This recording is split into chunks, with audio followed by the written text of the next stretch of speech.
मैंने भी उस पोस्ट को पढ़ा है जिसमें उन्होंने कहा है कि 2017 में मैं खुद रामनगर लड़ना चाहता था और रंजीत रावत ने जिद करी, तो मैं अपने बड़े भाई और अपने आदर्श, किसी समय के आदर्श नेता हरीश रावत जी के संज्ञान में लाना चाहूँगा कि उन्होंने खुद स्वयं मुझसे कहा था कि सल्ट में तुमने बहुत सारे विकास कार्य कराए, उसके बाद भी सल्ट वालों ने तुमको हरा दिया, और सल्ट वालों के बारे में भी बहुत सारी चीज़ें कही थी। उन चीज़ों को मैं आज नहीं कह रहा हूँ, ज़रूरत पड़ेगी तो बाद में कहूँगा। और मुझसे कहा कि तुम सल्ट की बजाय रामनगर लड़ो।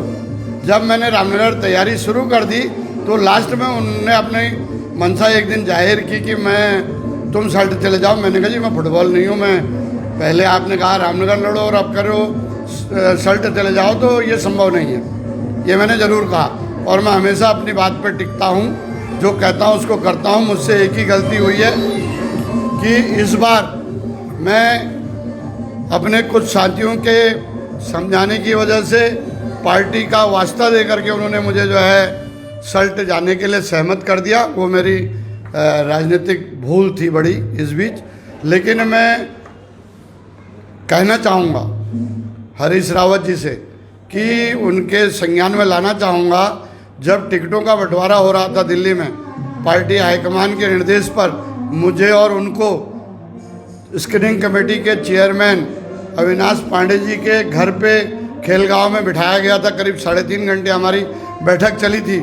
उस दिन भी उन्होंने पांडे जी से कहा था कि रंजीत ने सल्ट में बहुत सारे विकास कार्य कराए, लेकिन सल्ट वालों ने इसको हरा दिया, इसलिए मैंने इससे कहा कि तुम रामनगर लड़ो। यानी इस बात के गवाह हमारे स्क्रीनिंग कमेटी के चेयरमैन अविनाश पांडे जी भी हैं। और मैं कहना चाहूँगा, ऐसा नहीं है कि कहने के लिए कुछ अल्फाज नहीं हैं, लेकिन सिर्फ यह है कि एक अल्फाज लिहाज भी है।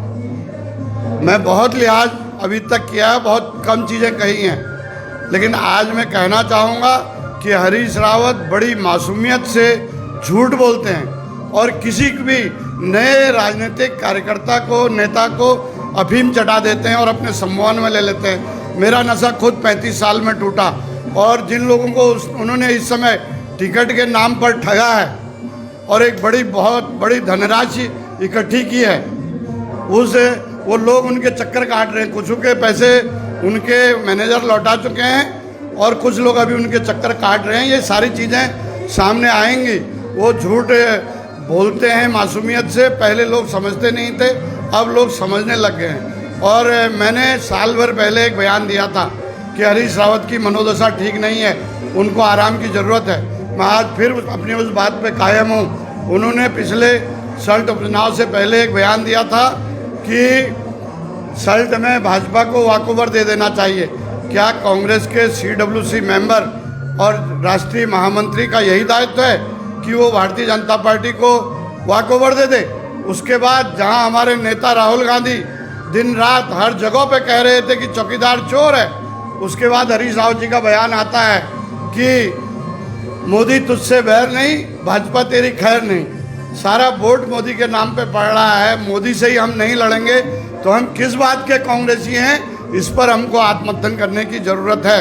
मैं कहना चाहता हूँ, जिस तरह के उन्होंने बयान दिए, मुस्लिम यूनिवर्सिटी, उन्होंने कहा एक कैंडिडेट को, हमारे सम्मानित उम्मीदवार को, पहले उसके टिकट में रोड़ा लगाया, जब उसका टिकट हो गया तो उसको हराने के लिए उसके विरोध में जो व्यक्ति था उससे उन्होंने जो है वादा कर लिया कि हम मुस्लिम यूनिवर्सिटी बनाएंगे, जिस मुस्लिम यूनिवर्सिटी को प्रधानमंत्री और उत्तर प्रदेश के मुख्यमंत्री योगी आदित्यनाथ ने अपनी पूरे देश सारे जहाँ जहाँ चुनाव थे सारी सभाओं में कहा, और उत्तराखंड में आकर भी कहा, और बीजेपी के लोगों ने उसको घर घर तक पहुँचाया।